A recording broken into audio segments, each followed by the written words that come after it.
Hey guys, this is No Solution. I'm Scott, and this is another episode of Blind Buy Blasphemies. I've got 4 CDs here and then some movies. The movies will be at the end. I know some people aren't into that, so if you don't care about the movies, you can duck out early. So we'll get started here. The first band is Nexul with Paradigm of Chaos. It came out in 2017 on Hell's Headbangers. This is a weird blind buy because technically I've seen this band live, I think, before this album came out. They were at Hell's Head Bash 2, but I either was out getting a beer when they were playing or just don't remember them at all. There are a lot of bands that were kind of similar, so some of them run together, and yeah, that might have been the case with this. So Nexul is either all or some of the members of Helvetron, which is kind of like a ritualistic black metal project. This is, I would say, again in the ritualistic vein, but black death metal, sort of cavernous sounding, with some war metal tendencies mixed into it. The drumming on it is fantastic, and I really enjoyed the chaotic leads on it, lead guitars. But as a whole, it just kind of all blurs together for me, which this style kind of tends to do. For me personally, I was more interested in the like ambient interludes and intros than when the actual metal kicked in. So yeah, this is probably one that's going to get shelved away. This came from the Hell's Headbangers 10 CDs for $50 sale. Generally, when they put new Hell's Headbangers releases in that, I just grab them up because I like supporting the label and I'm interested in what they're doing.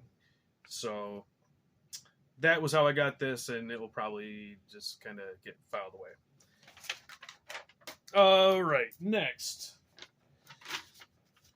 the Spits. This is self-titled, but all of their full lengths are self-titled. So this is the third self-titled release from the Spits. This is, I believe this came out in 2000. Strangely, this band is from my hometown, Kalamazoo, Michigan. And they seem to be pretty highly regarded. They're a punk band. And I had never heard them before, but Midnight put out I don't know if it was a 7-inch, a release called Slay the Spits, where they covered 4 Spits songs. So I knew them from that.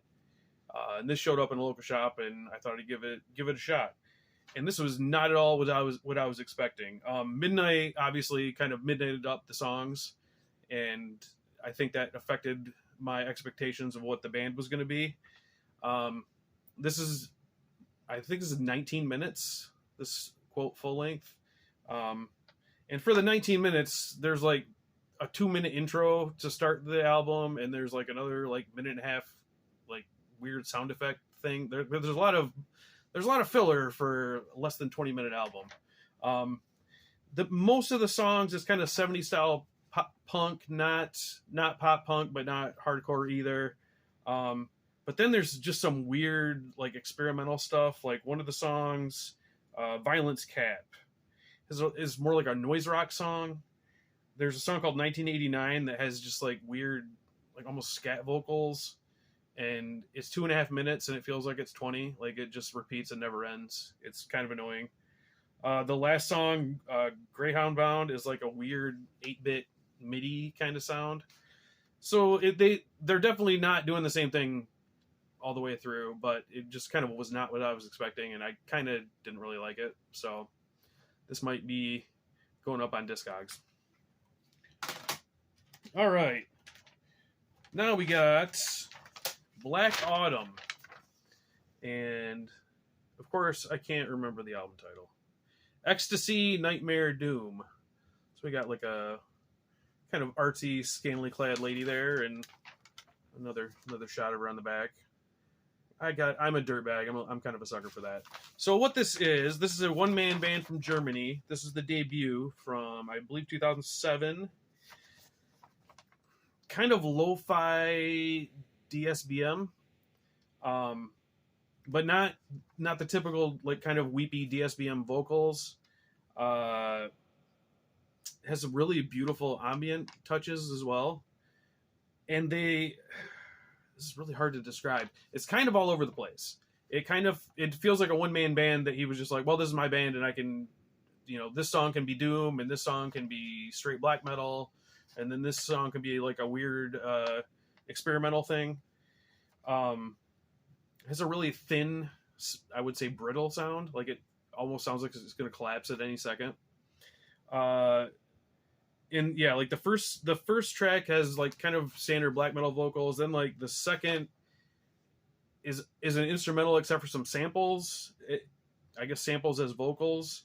Then in the third song, there's like a clean but kind of mechanized sounding, like run through a processor vocals. And then he does like some Attila style croaks, Attila of Mayhem fame. Then another song has lyrics from Baudelaire, which he's a happy dude. And that one's way more doomy.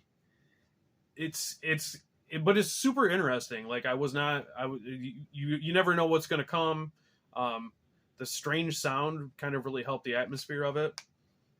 Knowing that he's got there's a ton of digital EPs, ton of full lengths, and I think he just had a full length come out either last year or this year. It's really depressing and unsettling, and I'm really kind of excited to check out more from this project. So, Black Autumn, I would say check it out if any of this sounds interesting to you. Last up for the music, we have Bones, Sons of Sleaze, 2013. I enjoy sleaze, and we got a little, not too sleazy of a cover, but a little sleazy. So this band is made up of former and current members of Usurper from Chicago. And it does not sound like a Usurper, but it has that kind of that old school aesthetic going. This is really filthy death metal, really bass heavy, a really fuzzy guitar sound. I guess I would put an element of crust in there as well. They do the 1-2 fuck you count in, so you kind of know where they're coming from with that. A lot of mid-paced songs, really catchy riffs. The vocals are kind of more of a scream on the hardcore side, not kind of traditional death metal vocals. Really groovy, really fun. I'm definitely going to be checking out these guys' other full lengths. I think they have 4, and this is the second one. And they just put out something last year, so they're still going. So yeah, check out Bones. I was really pleasantly surprised by it. All right, that's it for the music. I'm going to talk about this $1 triple feature DVD I got from Dollar Tree. We'll just go in order. The reason I got it is for The Rage. I'd heard about that one. But we'll get to that last because, that's definitely the best one. Spoiler. So we got first Severed, Forest of the Dead. Tree sap makes people into zombies. It's pretty fucking embarrassing. Everyone in the movie is an asshole, and you want them to die. I mean, I don't need likable characters and everything, but when it is through 10 minutes of the movie and you can't wait to see everybody get killed, it's not a good sign. And then the effects suck. Everything sucks. It's fucking awful. Don't watch it. Shallow Ground here starts out cool. There's a naked young man covered in blood who walks into a police station and won't say anything. And they figure out it's not his blood, it's somebody else's, and they're trying to figure out what's going on. And there's some supernatural elements. Again, but a cool premise, and it just kind of falls apart and doesn't really go anywhere. Where it goes is stupid.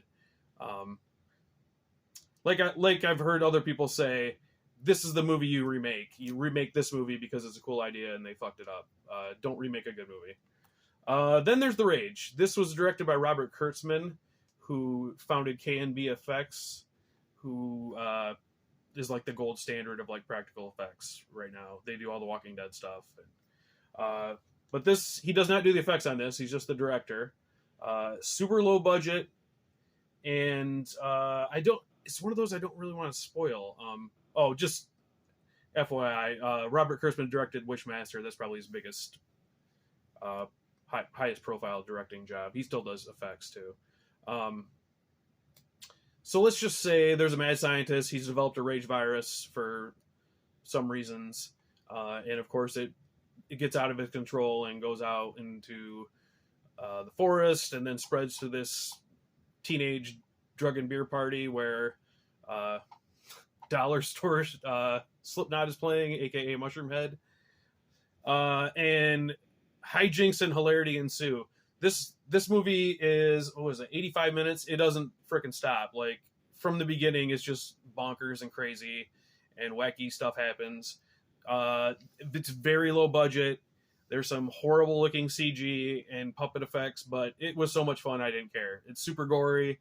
It's super fun. It stars Erin Brown, who, if you are a dirtbag like me, you may know her as Misty Monday. She did a lot of like softcore parodies in the 2000s, and Erin Brown is her shoot name. That when she decided she wanted to not get naked every movie and actually be in real movies, she went by her real name. And she's a good actress, and yeah, and it's got Andrew Divoff, who is the Wishmaster in the Wishmaster movies too. So yeah, I would say if you love like crazy kind of crappy B movies, check out The Rage. It was a lot of fun.